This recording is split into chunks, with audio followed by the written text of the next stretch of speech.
ॐ अज्ञानतिमिरान्धस्य ज्ञानाञ्जनशलाकया चक्षुरुन्मिलितं येन तस्मै श्रीगुरवे नमः। वाञ्छाकल्पतरुभ्यश्च कृपासिन्धुभ्य एव च पतितानां पावनेभ्यो वैष्णवेभ्यो नमो नमः। नमो महावदन्याय कृष्णप्रेमप्रदायते कृष्णाय कृष्णचैतन्य नाम्ने गौरत्विषे नमः। हे कृष्ण करुणा सिन्धो दीनबन्धो जगत्पते गोपेश गोपिकान्त राधाकान्त नमोस्तुते। तप्त कांचन गौरांगी राधे वृंदावनेश्वरी वृषभानुसुते देवी प्रणमामि हरिप्रिये। वृन्दायै तुलसीदेव्यै प्रियायै केशवस्य च कृष्णभक्तिप्रदे देवी सत्यवत्यै नमो नमः। श्रीकृष्ण चैतन्य प्रभो नित्यानन्द श्री अद्वैत गदाधर शिवासादि गौरभक्तवृंद। हरे कृष्ण कृष्ण कृष्ण हरे हरे, हरे राम राम राम हरे हरे। हरे कृष्णा। सर्वप्रथम मैं अपने गुरुपाद पद्म ओम विष्णुपाद अष्टोत्तर शत श्री श्रीमद् भक्ति वेदांत माधव गोस्वामी महाराज के चरण कमलों में अनंत कोटि दंडवत प्रणाम ज्ञापन करता हूँ। हम लोग श्रीमद् भगवद गीता के 9वें अध्याय का 3 श्लोक श्रवण कर रहे हैं, जिसमें भगवान ने बताया व्यतिरेक रीति से कि यदि कोई व्यक्ति अश्रद्धालु होकर भगवान का भजन नहीं करता, भक्ति योग में प्रवृत्त नहीं होता, तो उसको किस प्रकार की गति प्राप्त होती है। तो भगवान कह रहे हैं अश्रद्धाना पुरुषा धर्मस्य परंतप अप्राप्य माम निवर्तन्ते मृत्यु संसार वर्तमनि। अर्थात जो अश्रद्धालु व्यक्ति है वो इस धर्म में अर्थात भक्ति रूपी धर्म में प्रवृत्त ना होके भगवान को प्राप्त नहीं करता। अप्राप्य माम, भगवान को प्राप्त न करने के कारण वो इस संसार में घूमता रहता है। मृत्यु संसार वर्तमनि, इस मृत्यु रूपी संसार में भ्रमण करता रहता है, 84 लाख योनियों में भ्रमण करता रहता है। तो ये भगवान ने बताया कि जो भक्ति नहीं करते हैं उनको क्या गति मिलती है। वो इसी संसार में पड़े रहते हैं। अनंत काल से जीव इस संसार में भटक रहा है, अनंत काल से, कोई लिमिट नहीं है। जब से भगवान तब से ही, क्योंकि आत्मा सनातन है और ये आत्मा भटक रही है संसार के अंदर, अलग अलग योनियों में, अलग अलग लोकों में। 14 ब्रह्मांड, 14 भुवन है इस पूरे ब्रह्मांड में। तो जो इस धर्म का पालन नहीं करता, तो धर्म कौन सा यहां पर है? धर्म नित्य धर्म की बात की जा रही है, जो हमारी आत्मा का धर्म है। और हमारी आत्मा का धर्म है भक्ति, जो नित्य धर्म है। क्योंकि आत्मा नित्य वस्तु है, इसलिए उस आत्मा का जो धर्म होगा वो भी नित्य होगा। जब आत्मा नित्य है तो उसका धर्म, धर्म का मतलब होता है गुण, जो उसका गुण है वो भी नित्य होगा। तो आत्मा नित्य होने के कारण गुण नित्य, वो भक्ति ही नित्य है। क्योंकि भक्ति ही भगवान को प्राप्त कराती है, इसलिए भक्ति नित्य है। तो नित्य आत्मा जब नित्य भक्ति का अवलंबन लेती है तभी उसको नित्य भगवान की प्राप्ति होती है, किसी अन्य प्रकार के साधन के द्वारा नहीं, कर्म ज्ञान योग के द्वारा नहीं हो सकती। तो दूसरा जो धर्म है, धर्म 2 प्रकार के बताए थे, नित्य धर्म और नैमित्तिक धर्म। तो आत्मा का धर्म तो हो गया नित्य धर्म, जिसको कहा जाता है वैष्णव धर्म, भागवत धर्म, जैव धर्म, सनातन धर्म, यही है नित्य धर्म। और जो नैमित्तिक धर्म है, नैमित्तिक धर्म का कारण यह है कि यह आत्मा ने 2 आवरण धारण किए हुए हैं, सूक्ष्म शरीर और स्थूल शरीर। तो ये निमित्त हो गए। अब इन दोनों निमित्तों के कारण जो धर्म बनता है उसको नैमित्तिक धर्म कहा जाएगा। अर्थात जो धर्म इस शरीर से संबंधित है वो नैमित्तिक धर्म होगा। तो इसीलिए व्यक्ति जब स्वयं को आत्मा ना समझकर शरीर समझने लगता है तो वो आत्मधर्म में प्रतिष्ठित होने के बदले शरीर के जो धर्म हैं अर्थात नैमित्तिक धर्म हैं उन्हीं में लगा रहता है कि हमारी देह को किस प्रकार से सुख मिले।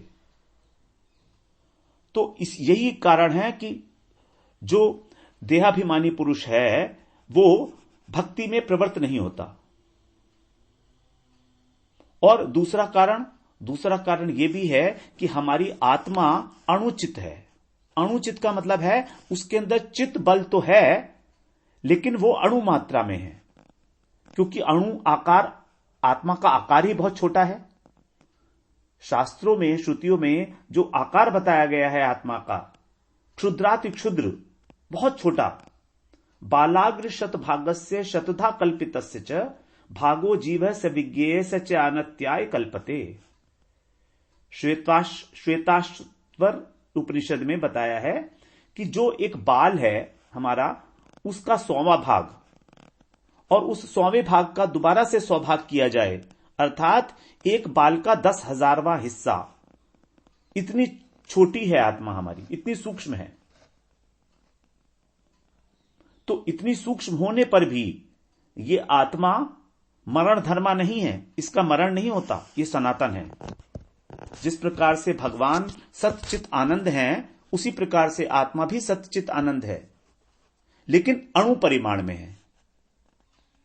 अब अणु परिमाण में होने के कारण, इतने सूक्ष्म परिमाण में होने के कारण, इसके ऊपर जो आवरण है, स्थूल शरीर और सूक्ष्म शरीर के जड़ आवरण, तो उसके कारण जो आत्मा है, जो व्यक्ति है शरीर धारण किए वाला देहाभिमानी पुरुष, वो स्वयं को शरीर मानने लगता है। अब यदि वो नित्य धर्म में प्रवृत्त होता है गुरु की कृपा से, भगवान की कृपा से, तो आत्मा का जो धर्म है भक्ति, अगर भक्ति करता है तो उसकी आत्मा का चिद बल बढ़ने लगता है। क्योंकि हम जिस चीज को भी पोषण करेंगे वही चीज तो बढ़ेगी ना, उसी की पावर बढ़ेगी। अगर हम शरीर का पोषण करेंगे तो शरीर बढ़ेगा, आत्मा का पोषण करेंगे तो आत्मा की शक्ति बढ़ेगी। तो आत्मा की खुराक, आत्मा की डाइट है भक्ति, भजन। लेकिन हम भजन ना करके यदि शारीरिक धर्म में ही उलझ के रह जाएंगे, अपनी देह के लिए ही सब कुछ करते रहेंगे, तो फिर हमारा आत्मा का बल तो बहुत ही कम रह जाएगा, बढ़ेगा ही नहीं। और बढ़ेगा नहीं तो धीरे धीरे भजन भी, भक्ति होगी भी नहीं, रुचि भी नहीं होगी भक्ति में। तो हमारी भजन के द्वारा हमारी आत्मा का चिद बल बढ़ता है और फिर आत्मा चित्त जगत में जाकर भगवान की सेवा कर सकती है। उसको योग्यता प्राप्त होती है भगवान की साक्षात सेवा करने की, चिन्मय देह धारण करके। ये देह तो हमारी स्थूल देह है, सूक्ष्म देह है, स्थूल देह है, स्थूल शरीर, सूक्ष्म शरीर। तो ये जब इन दोनों शरीरों का यहां पर लीन हो जाएंगे, खत्म हो जाएंगे, ये भंग हो जाएंगे। ये कब होंगे भंग? जब हमारी आत्मा का चिद बल बढ़ जाएगा, और चिद बल बढ़ने से फिर उसको एक दूसरा चिन्मय शरीर की प्राप्ति होगी। उस चिन्मय शरीर से भगवान की सेवा की योग्यता प्राप्त होती है। तो जिस आत्मा का चिदबल भजन करते करते बढ़ता जाता है, अर्थात उसको भगवत प्रेम की प्राप्ति हो जाती है, वो उसको चिन्मय शरीर की प्राप्ति होती है। That is called transcendental body, spiritual body. तो उस देह से जो है भगवान की साक्षात सेवा मिलती है हमको। लेकिन अभी हमारा शरीर के साथ तादात्म्य है, तो हम शरीर के धर्म को ही अपना धर्म मान लेते हैं। तो शरीर के निमित्त से शास्त्रों में अनेक प्रकार के धर्मों का वर्णन किया गया है, वो सभी नैमित्तिक धर्म के अंदर आएंगे। जैसे वर्णाश्रम धर्म, यज्ञ, दान, तप इत्यादि, व्रत करना, तीर्थ करना, इन सभी धर्मों से भगवत प्राप्ति असंभव है। इसीलिए भगवान ने कहा है सर्वधर्मान परित्यज्य मामेकम शरणम व्रज, कि तू शरीर के धर्मों को छोड़ दे और आत्मधर्म में प्रतिष्ठित हो मेरी शरण में आकर। और भगवान कह भी रहे हैं यम्न योगेन सांख्येन दान व्रत तपो अध्वरैर व्याख्या स्वाध्याय संन्यास न प्राप्नुयात यत्नवानपि। न तो योग से, न सांख्य से, न दान से, न व्रत से, न तप से, न यज्ञ से, न श्रुतियों की व्याख्या करने से, न स्वाध्याय से, न संन्यास से प्राप्नुयात यत्नवान अपि। कितना ही यत्न कर लो, अनेक अनेक साधनों के द्वारा मुझे प्राप्त नहीं कर सकते। न यम न योगे न प्राप्नुयात यत्नवान अपि। लेकिन सत्संग के द्वारा भगवान अत्यंत सुलभ हो जाते हैं। भगवान सत्संग के द्वारा, सत्संग की महिमा बताते हुए भगवान ये कह रहे हैं 11वें स्कंद के 12वें अध्याय के 9वें श्लोक में। और फिर 8वें श्लोक में क्या कहा भगवान ने? केवलेन ही भावेन गोप्यो गावो नगा मृगा यन्ये मूढ़धियो नागा सिद्धा माम आयुरंजसा।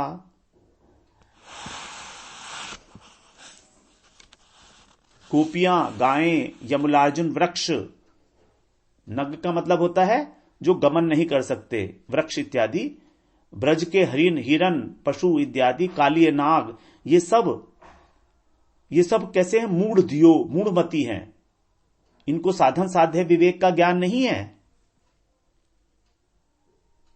इतने ही नहीं, ऐसे ऐसे अनेक, ये अन्य, ऐसे ऐसे अनेक और भी बहुत सारे लोग जिन्होंने केवल प्रेम पूर्वक भाव के द्वारा ही अनायास भगवान की प्राप्ति की है। अंजसा, अनायास, केवलेन ही भावेन, केवल भाव के द्वारा। तो इस प्रकार भक्ति की महिमा में जो विश्वास नहीं रखते उन्हीं को कहा गया अश्रद्धाना, और अन्य साधनों में लगे रहते हैं। अन्य साधनों में लगे रहने का मतलब ही यही है कि हमें भक्ति में विश्वास नहीं है। उनकी श्रद्धा अन्य साधनों के प्रति है, भक्ति के प्रति नहीं है। इसीलिए यहां पर कहा भगवान ने अश्रद्धाना पुरुषा धर्मस्य परंतप। ऐसा नहीं है कि उनकी श्रद्धा नहीं है, उनकी श्रद्धा तो है, कर्म में निष्ठा है, ज्ञान में निष्ठा है, योग में निष्ठा है, या संसार के अंदर व्यवहार के अंदर निष्ठा है। उनकी श्रद्धा तो है, उनमें भी राजसिक श्रद्धा है, तामसिक श्रद्धा है, यहां तक कि सात्विक श्रद्धा भी है। लेकिन उस सात्विक श्रद्धा से भी कुछ नहीं होने वाला है। भगवान का भजन सात्विक श्रद्धा से नहीं, भगवान का भजन निर्गुणी श्रद्धा से होता है। और निर्गुणी श्रद्धा को भगवान ने डिफाइन किया है, मत सेवायाम तु निर्गुणा, मेरी सेवा ही निर्गुणी श्रद्धा है। तो भगवान का भजन करना, भक्ति के अंगों का पालन करना ही भगवान की सेवा है। इसीलिए भगवान ने यहां पर कहा धर्मस्य अस्य। अस्य माने जो अभी भगवान ने इससे पहले बताया, जो करने में अत्यंत सुगम है, जिसका प्रत्यक्ष रूप से अनुभव किया जा सकता है, उसी की व्याख्या कर रहे हैं, उसी की बात बता रहे हैं भगवान। भगवान ने ये धर्मस्य अस्य जो पद है, ये और जगह भी कहीं पर प्रयोग किया है, जैसे दूसरे अध्याय के 40वें श्लोक में। वहां पर भी भगवान ने कहा नेहा विक्रमा नाशो अस्ति प्रत्यवायो न विद्यते स्वल्पम अप्यस्य धर्मस्य त्रायते महतो भयात। तो यहां पर भगवान ने जो धर्मस्य अस्य शब्द यूज किया था, ये बुद्धि योग के रेफरेंस में किया था, क्योंकि 40वें श्लोक से पहले ही भगवान ने 39 श्लोक में कहा था एषा ते अभिथा सांख्ये बुद्धि योगे तु इमाम शृणु। 39 श्लोक में एषा ते अभिथा सांख्ये बुद्धि योगे तो इमाम शृणु, कि अब तुम बुद्धि योग की बात सुनो। तो ये बुद्धि योग ही वास्तव में भक्ति योग है। ये हमको बिल्कुल क्लियर होनी चाहिए, कंसेप्ट बिल्कुल क्लियर होनी चाहिए। धर्मस्य अस्य का मतलब ही है भक्ति योग, जिसको भगवान ने दूसरे अध्याय के 40वें श्लोक में भी यही बात कह के इंगित किया था कि इसका कभी भी नाश नहीं होता, चाहे थोड़ा सा भी किया जाए, थोड़ा सा भी किया जाए, क्योंकि भक्ति ही एक ऐसी चीज है जिसका थोड़ा सा भी अगर संपादन किया जाएगा तो वो अक्षुष्ण रहेगा। हमने इस जीवन में मान लीजिए 20% भक्ति की, तो 20 की 20% एज इट इज रहेगी। चाहे हमको किसी भी हजारों साल बाद मिले तो भी मौका फिर हम 20% से आगे ही करेंगे, पीछे नहीं जा सकते, जाने का रास्ता ही नहीं है, क्योंकि ये आत्मा के अंदर इनबिल्ट हो गई वो संस्कार। ये आत्मा की वृत्ति है ना। अब शरीर की अगर वृत्ति होती, शरीर का धर्म होता, तो शरीर के गिरने पर यह नष्ट हो जाता। जैसे हम लोग भौतिक विद्या अर्जन करते हैं, किसी ने मान लीजिए इंजीनियरिंग किया, किसी ने डॉक्टरी किया, तो वो क्या है, इस जन्म के अंदर वो इंजीनियर बना और अगले बार जब पैदा होगा वो, तो इंजीनियरिंग करने की इच्छा होगी तो दोबारा स्क्रैच से करेगा वो इंजीनियरिंग।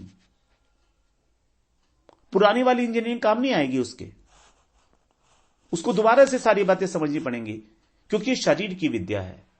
लेकिन अगर हमने भगवत गीता का आज अध्ययन कर लिया और हमको कुछ बात समझ में आ गई, हमारी बुद्धि में अच्छी तरह बैठ गई, हमारी आत्मा ने उसे स्वीकार कर लिया, तो वो स्वीकार हमारा जन्म जन्मांतर तक एज इट इज रहेगा।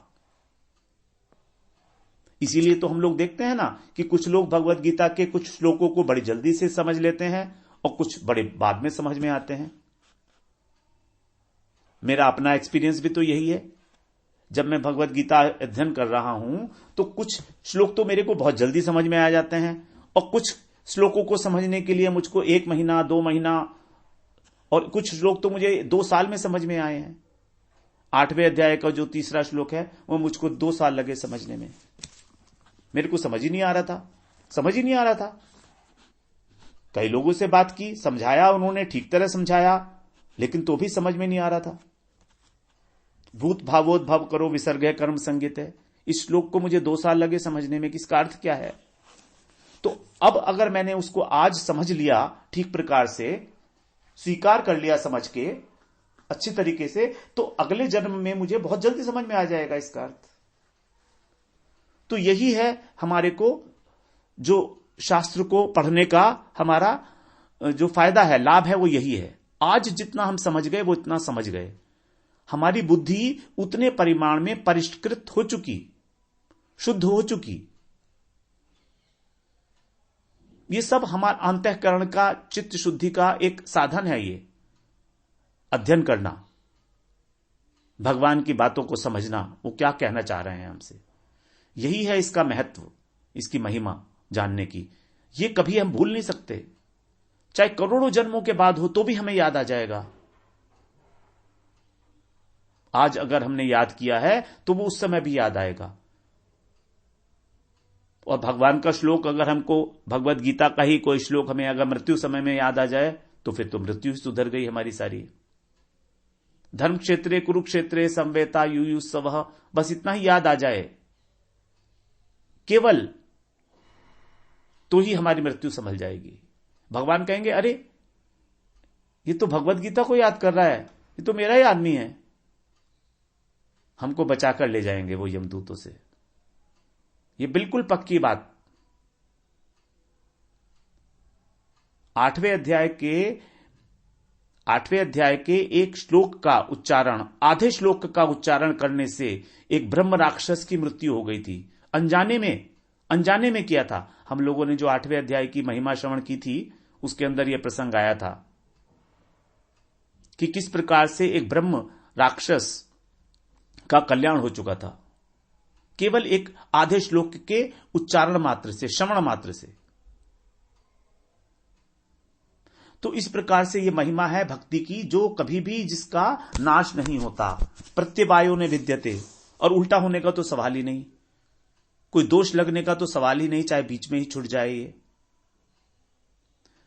तो हमने कई टीकाओं में धर्मस्य का अर्थ कर्मयोग को लिया गया है, लेकिन वो तर्क संगत नहीं बैठता, क्योंकि धर्मस्य अस्य को यहां इस श्लोक में ही परिभाषित किया है भगवान ने। अश्रद्धाना पुरुषा धर्मस्य अस्य परंतप। ये अस्य क्या है, जो इससे पहले दूसरे श्लोक में बताया कि इस धर्म का श्रद्धा पूर्वक आश्रय न लेने पर भगवान को वापस आना पड़ता, मनुष्य को इस संसार में वापस आना पड़ता है। और भी बताया 14वें अध्याय में अंतिम श्लोक में 27वें श्लोक में भगवान ने स्वयं को बताया कि वो ब्रह्म की प्रतिष्ठा है, अर्थात ब्रह्म उन्हीं के ऊपर आश्रित है। एक तत्व भगवान है तो ब्रह्म है, क्योंकि भगवान की प्रतीति मात्र ही तो है ना, वो भगवान की प्रभा को ही ब्रह्म कहा गया है। ब्रह्मणो ही प्रतिष्ठा है हम। तो वहां पर भी यही बात की है भगवान ने दूसरी लाइन में, शाश्वतस्य च धर्मस्य सुखस्य एकांतिकस्य च। शाश्वतस्य च धर्मस्य, तो यहां जो धर्म है उसको क्या कहा? शाश्वत, नित्य और एकांतिक सुख को देने वाला, एकांतिकस्य च। तो ये उसी धर्म की बात की जा रही है जिसकी हम लोग यहां चर्चा कर रहे हैं, धर्मस्य अस्य, भक्ति योग। तो अब भगवान को स्वयं बड़ा आश्चर्य हो रहा है। यहां पर ये श्लोक जब कह रहे हैं भगवान, तो उनको बड़ा आश्चर्य हो रहा है कि मनुष्य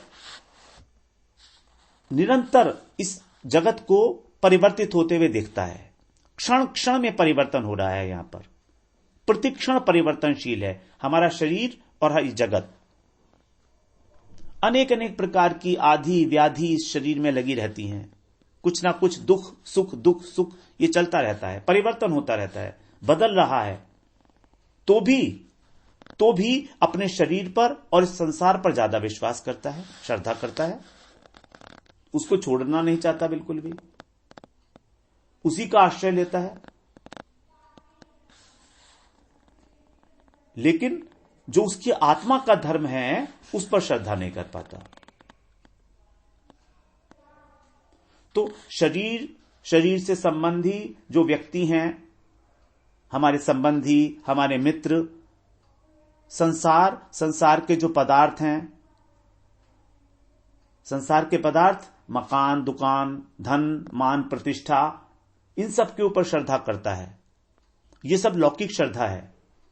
लेकिन भगवान और भगवान की तदीय वस्तु, तुलसी जी, एकादशी, वैष्णव, साधु, इनके ऊपर श्रद्धा नहीं है।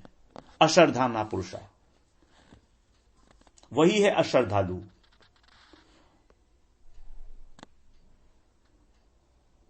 तो वास्तव में श्रद्धा ही हमारे लक्ष्य का और साधन का निर्णय करती है। जैसी हमारी श्रद्धा होगी वैसा ही हम हो जाएंगे। श्रद्धामयो अयम पुरुषो यो यत श्रद्धा स एव सह।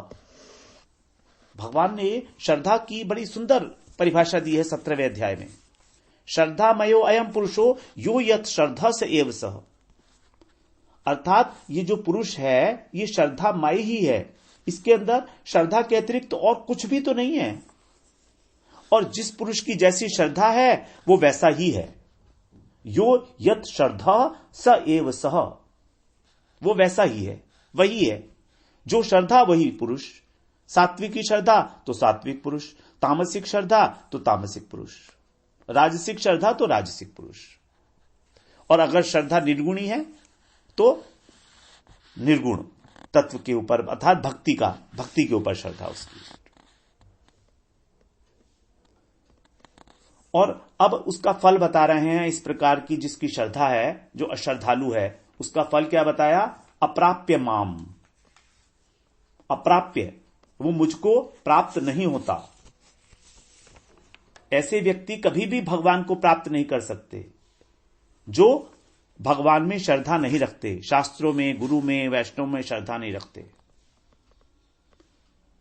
इस श्लोक में भगवान ने अपनी बात को, अर्थात भगवान क्या कहना चाह रहे हैं हमें? भक्ति की महिमा। तो भक्ति की महिमा को व्यतिरेक रीति से कहा गया है। पहले अन्वय रीति से वर्णन कराए हैं भाई भक्ति की महिमा का, कि अक्षय फल की प्राप्ति होगी, अत्यंत सुगम है, प्रत्यक्ष अनुभव करने योग्य है। लेकिन हमें सीधी सीधी बात तो समझ में आती नहीं ना। हमें सीधी सादी अगर बात की जाए तो जल्दी से समझ में नहीं आती। हम तर्क करते हैं, आदत है हमारी। ठीक है, अगर भक्ति ऐसी है तो तुम करो ना, तुम करो, तुमको किसने रोका है करने के लिए? हमसे क्यों कह रहे हो कि हम भी भक्ति करें? हम तो वही करेंगे जो हमारा मन कहता है। तो उन्हीं जो अपनी मनमानी करने वाले लोग हैं उनको भगवान चेतावनी दे रहे हैं। भगवान को दुख तो है ही, चेतावनी दे रहे हैं। अप्राप्य माम, मुझे प्राप्त नहीं होगा, मुझे प्राप्त नहीं कर सकते आप। मानो इस जीवन का उद्देश्य है भगवत प्राप्ति, तभी तो कह रहे हैं भगवान अप्राप्य माम, मुझे प्राप्त न करके। अर्थात इस जीवन में हमें भगवत प्राप्ति करनी ही चाहिए। यहां पर भगवान ने व्यतिरेक रीति से, एक अलग प्रकार से, अलग ढंग से यह कह दिया कि हमारा लक्ष्य क्या है। अप्राप्य माम मतलब भगवान को प्राप्त करना हमारा लक्ष्य है। तभी तो कह रहे हैं कि आप मुझे प्राप्त नहीं करोगे, अप्राप्य माम। वरना कहने की क्या जरूरत थी भगवान को अप्राप्य माम? कहने की क्या आवश्यकता थी उन्हें कि तुम मुझे प्राप्त नहीं करोगे, इस संसार के अंदर घूमते रहोगे। सीधे यही कह देते ना कि संसार में घूमते रहोगे, लेकिन साथ में यह भी कह दिया अप्राप्य माम, मुझे प्राप्त ना करके। मानो हमारा उद्देश्य ही भगवत प्राप्ति है इस जीवन का। तो भगवान ही हमको हमारा लक्ष्य भी तो बता रहे हैं ना। यही तो करुणा है भगवान की, यही है करुणा। एक पिता की हमेशा अपने पुत्र के प्रति करुणा होती है। चाहे पुत्र पिता को भूल जाए, लेकिन पिता कभी नहीं भूलता। वो तो उसको बार बार इंडिकेशंस भेजता है, संकेत भेजता है, अलग अलग प्रकार से, अलग अलग माध्यमों से। कभी उसको कष्ट देके माया के द्वारा, उसको परेशान करके, उसको मेंटली परेशान करके, फिजिकली परेशान करके, अथवा समझा बुझाकर प्यार से। साम दाम दंड भेद सब नीतियां भगवान हमारे साथ अपनाते हैं कि हम किसी प्रकार से, किसी भी प्रकार से भगवान की सेवा में नियुक्त हो जाएं। इतना आग्रह है भगवान का हमारे प्रति। अब ये भगवान का हमारे प्रति प्रेम नहीं तो और क्या है?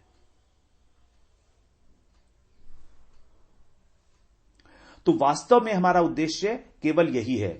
यह भगवान ने सिद्ध कर दिया अप्राप्य माम कह के, कि यदि मुझे प्राप्त नहीं करोगे तो बार बार जन्म लेकर मरते रहोगे ऐसे ही अनंत काल से।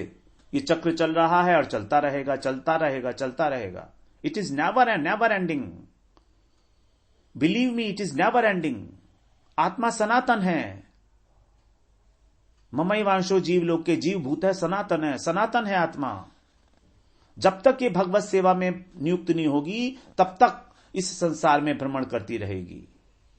तो आखिर कब तक हम लोग वही सब कुछ करते रहेंगे? पुनः पुनश्चर्वित चर्वणानाम। अनेक अनेक जन्मों तक इन इंद्रियों के द्वारा जिन जिन भोगों को भोग लिया गया है, चबाया गया है, उसी चबाए हुए को दोबारा से कब तक चबाते रहेंगे? कब तक? यह प्रश्न कभी तो पूछना ही पड़ेगा ना हमें आपसे। तो भगवान कह रहे हैं कि भाई अब तो जागो। बिल्कुल भगवान अत्यंत दुख के साथ हमसे जगा रहे हैं हमको। अप्राप्य माम, अहेतुक करुणा है उनकी ये कि उन्होंने हमको मनुष्य शरीर दे दिया कि आओ मैं तुम्हें मनुष्य का शरीर दे रहा हूं। भगवत गीता का अध्ययन करो, पुराणों का अध्ययन करो, शास्त्रों का अध्ययन करो, गुरु की शरण लो, मेरा भजन करो। 9वें अध्याय में भगवान आज्ञा देंगे, भजस्व माम, मेरा भजन कर। अभी तक भगवान ने कहीं पर नहीं कहा है भजस्व माम। अनित्यम असुखम लोकम इमं प्राप्य भजस्व माम। बहुत सुंदर भगवान ने लाइन दी है 9वें अध्याय की ही, लास्ट बट वन श्लोक का 33वें श्लोक में, अनित्यम असुखम लोकम इमं प्राप्य भजस्व माम। तुमको ये शरीर जो प्राप्त हुआ है, इसको प्राप्त करके भजस्व माम, मेरा भजन कर। मैं श्याम सुंदर, ब्रजेंद्र श्याम सुंदर का, साकार भगवान, साक्षात भगवान कृष्ण का भजस्व माम। तो वही यहां पर कह रहे हैं, अप्राप्य माम कौनते, अप्राप्य माम निवर्तनते मृत्यु संसार वर्तमनी। तो हम अपने कर्मों के द्वारा कभी भी डिजर्व नहीं करते कि हमको ये मनुष्य शरीर मिले, लेकिन भगवान ने अपार करुणावश हमको ये शरीर दे दिया है। तो हम लोग इसी की चर्चा थोड़ी सी आगे रखेंगे। वांछा कल्पतरुभ्यश्च कृपा सिंधुभ्यैव च पतितानां पावनेभ्यो वैष्णवेभ्यो नमो नमः।